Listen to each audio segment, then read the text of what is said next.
Yang terhormat Pak Priantoro, Prof. Apip, Prof. Yuli, Prof. Apip, Prof. Agus, maaf, dan Dr. Belum, Ina. Prof. Belum ya? Sudah kan?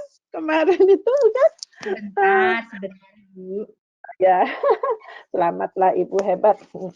Terus Bapak dan Ibu yang menghadiri webinar ini. Jadi dari segala teori penelitian dan sebagainya sudah disampaikan oleh Ibu Ina, Ibu Yuli, semua. Tinggal saya memunculkanlah apa yang sudah kami lakukan. Bahwa jamu itu, tadi saya menyambung materi Ibu Ina. Kata pelengkap itu yang jadi catatan buat saya, buat kami GP Jamu. Kapan ini jamu bisa menjadi pelengkap di rumah sakit untuk para pasien? Selama ini kan baru sekedar aja gitu. Jadi padahal berkaitan dengan COVID ini, kami industri-industri dengan segala problemnya selama ini, regulasi yang berat, bahkan hampir-hampir mendekati mirip farmasi dengan segala keanekaragamannya. Dalam masa COVID ini, kami tidak pernah menyodorkan produk-produk kami ke rumah sakit ataupun ke pasien-pasien. Tapi justru produk kami yang diminta oleh rumah sakit, oleh tim medis, dan mungkin juga bahkan pasien. Jadi bukan kami sadar diri bahwa regulasi itu tidak ada untuk jamu bisa masuk ke rumah sakit untuk dipakaikan ke pasien. Tetapi ternyata saya tidak mau bilang bahwa ada keberuntungan kami di musibah ini, tetapi memang ada hikmahnya bahwa ternyata kemudian produk kami itu bahkan bahan bakunya itu menjadi melonjak pembeliannya, bahkan harganya.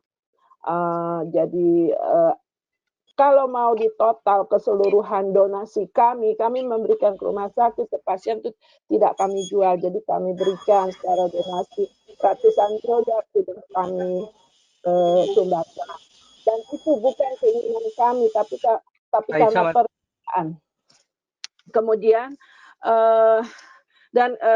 karena GP Jamu ada di seluruh Indonesia, maka saya sebagai ketua mengatur untuk memberikan industri-industri itu memberikan untuk di wilayah masing-masing gitu. Jadi yang Jakarta, Jabotabek, sekitar Jabotabek, yang di Sumatera, bahkan dimanapun. Kalau di tempat wilayah itu tidak ada, kami yang kirimkan dari pusat. Ini salah satu hal yang upaya kami lah bagaimana membantu tim medis, khususnya waktu itu target saya untuk kesehatan tim medis itu kita bantu rutin, bahkan sampai sekarang sebagian kita masih bantu bagaimana supaya mereka tetap sehat, bahwa kemudian ada yang diberikan ke pasien itu memang bukan wewenang kami ya, bagaimana rumah sakit atau dokter karena mungkin percaya dan melihat bahwa jamu itu bisa membantu untuk sebagai imunitas. Tadi Dr. Ina sudah menyampaikan, apalagi Ibu Yuli, bahwa bahan-bahan jamu, berbagai bahan rempah itu bisa untuk antivirus dan lain sebagainya. Nah, itu jadi saya berharap memang bahwa jamu itu tidak hanya sekedar warisan budaya saja, tapi memang benar-benar digunakan sebagaimana ada di negara lain yang dipakai sebagai pelengkap dan sama-sama ada di rumah sakit untuk pengobatan secara tradisional maupun konvensional. Nah, ini contoh bahwa ini saya menyampaikan bahwa kami memberikan donasi hampir di seluruh wilayah Indonesia, tidak hanya sekedar kalimat saja, tetapi kami ada bukti-bukti. Jadi ini saya sampaikan bahwa ini, saya melihatnya kecil nih, ini kalau tidak salah di Wali Kota Bekasi, ada juga kami, lanjut aja Mbak, fotonya. Ini dengan Satgas DPR RI, jadi produk kami serahkan ke Satgas sesuai dengan permintaan pihak Satgas, karena setelah kehebohan Satgas DPR RI itu supply jamu impor keluar, maka ketika kemudian terjadi sedikit miskomunikasi, akhirnya kami berdamai bahwa sekarang Satgas itu akan memberikannya jamu produk Indonesia. Dan itu sudah memang walaupun tidak kita publikasikan, sudah banyak pasien. Pasien itu kan ada yang mandiri, pasien yang ringan, sedang, dan berat. Umumnya yang mandiri dan ringan itu mereka minta sendiri untuk menggunakan jamu. Jadi ramuannya itu kita buat khusus untuk pasien atau bahkan tim medis supaya memperkuat imunnya. Ini kami memberikan di mana ya, maaf, di Jawa Barat, untuk masyarakat Jawa Barat imun. Lanjut, Mbak. Kemudian ini kemudian juga di Bekasi, lanjut, Mbak. Kita serahkan ke Wali Kota Bekasi, kemudian ini ke masyarakat, kita juga memberikan ramuan jamu, dan itu bekerja sama dengan pihak militer, jadi biasanya di wilayah dengan kodim-kodim, dan itu sangat luar biasa, permintaannya besar sekali. Kami juga edukasi pemasangan spanduk di tiap-tiap berbagai tempat berkaitan dengan bagaimana menjaga kesehatan selama masa corona ini. Kemudian lagi bisa lanjut, kita juga selain memberikan edukasi, kita juga korban daripada pandemi itu kan bukannya pasien, tetapi ketika usaha itu harus terhenti, maka banyak sekali memang terus terang masyarakat yang akhirnya tidak punya penghasilan gitu. Sampai sekarang beberapa tempat kami masih memberikan donasi berbentuk sembako dan beras juga setiap 1 minggu sekali. Nah, selain itu juga anggota GP Jamu juga di berbagai tempat melakukan edukasi untuk online, ya. Tentunya pasti mengacu daripada apa yang sesuai dengan regulasi. Lanjut, Pak. Ini di Jawa Tengah, sumbangan donasi. Kemudian ini juga hampir seluruh Indonesia, ini produknya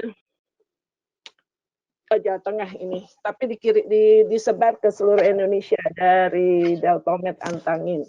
Bahwa ternyata banyak sekali orang atau pasien atau bahkan dokter, tim medis memerlukan obat anti masuk angin. Makanya sudah muncul yang punya serbak anti angin, Antangin, terus ada lagi bejo dan lain-lain, itu banyak yang minta.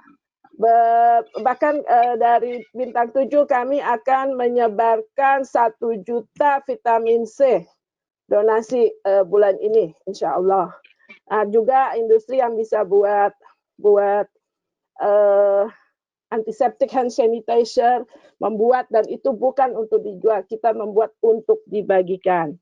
Ini juga ada PT Soman. PT Soman ini yang ramuannya 39 macam itu formula, sekarang sedang diupayakan untuk uji klinik. Jadi ada 5 formula dari 5 industri jamu, murni industri jamu ya, bukan yang dari farmasi, sedang kami ajukan untuk bisa mendapatkan diproses uji klinis. Semoga itu berhasil, karena selama ini hanya perusahaan besar yang bisa melakukan uji klinis, karena biayanya kan besar sekali ya, Bu Yuli ya.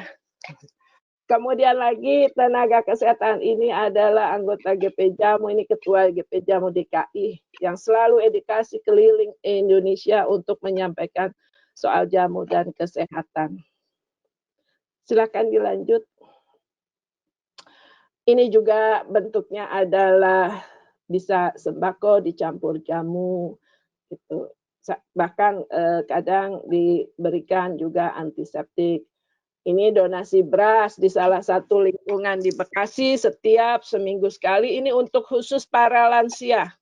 Jadi lansia-lansia yang sebagian tidak punya anak, yang ketergantungannya kepada lingkungan, kita bantu supaya mereka bisa tetap hidup.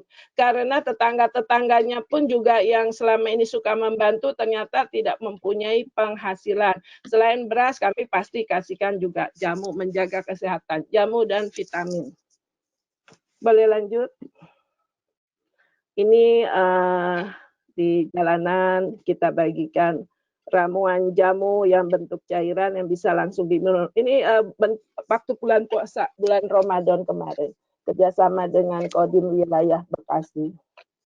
Lanjut. Nah, ini ada kisah jamu Indonesia, jamu dari Indonesia sembuhkan pasien COVID di Swedia.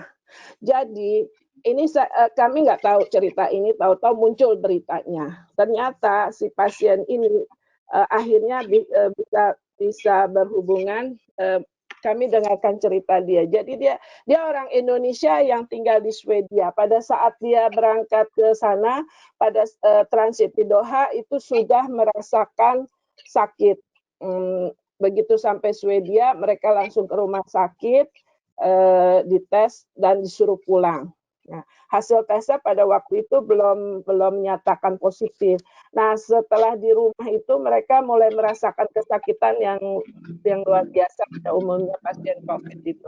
Mereka sendiri tidak tahu sakit apa gitu, tapi rumah sakit tidak menyuruh untuk diopnam. Kemudian akhirnya karena kebetulan mereka selalu membawa jamu-jamu dari Indonesia, itulah yang mereka minum. Di beritanya mereka udah coba minum antibiotik, tapi juga tidak mempan. Akhirnya mereka minum jamu itu yang sempat mereka bawa dan mereka sembuh. Pada saat mereka sembuh, kebetulan rumah sakit menelpon untuk memberitahukan bahwa mereka itu positif corona. Rumah sakit nelpon mengecek apakah pasien ini masih sembuh apa sudah meninggal. Ternyata mereka masih sembuh karena perawat yang memeriksa mereka berdua suami istri itu ternyata sudah wafat. Makanya rumah sakit ngecek ke mereka, ternyata mereka sudah sembuh dan ditanya mereka minum apa bisa sembuh. Dikasihlah tuh jamu yang tersisa, jamu dari Indonesia. Sampai akhirnya profesor di rumah sakit itu sedang melakukan penelitian jamu Indonesia. Bahkan terucap bagaimana caranya supaya jamu-jamu ini bisa sampai ke Swedia gitu. Nah, itu yang salah satu kami proses juga. Sekarang kan keran ekspor itu sedang ditutup. Jadi ada beberapa produk yang ternyata kemarin saya sempat kirim ke Jerman, bisa lolos baru percobaan. Yang saya kirim itu atas permintaan orang Indonesia yang di Jerman, yaitu barangnya itu sebetulnya simpel wedang uwuh dan jahe merah, juga ada ramuan yang buat imun itu jahe, kunyit, temulawak. Itu lolos. Sekarang persiapan kita mau coba kirim ke Singapura itu. Dan beberapa negara ternyata setelah membaca kisah jamu Indonesia, mereka karena saya kebetulan ketua GP Jamu, saya yang dihubungi pertama bertanya apakah bisa kami mendapatkan jamu-jamu Indonesia. Saya bilang nanti saya coba urus. Kemudian ini ada kisah, nah kalau ini saya pantau langsung dari Sumatera Utara. Jadi tim medisnya 48 orang semua positif corona dan mereka minta dikirimkan jamu. Jadi saya suruh DPD Sumatera Utara untuk membuatkan ramuannya yang saya diberikan dan sekarang alhamdulillah mereka sudah pulang ke rumah dengan sehat. Ada 2 ramuan yang saya berikan ditambah mereka 3 menit lagi. Oke, jadi ini boleh dibaca tuh kan. Sekian, terima kasih. Demikian Prof. Agus.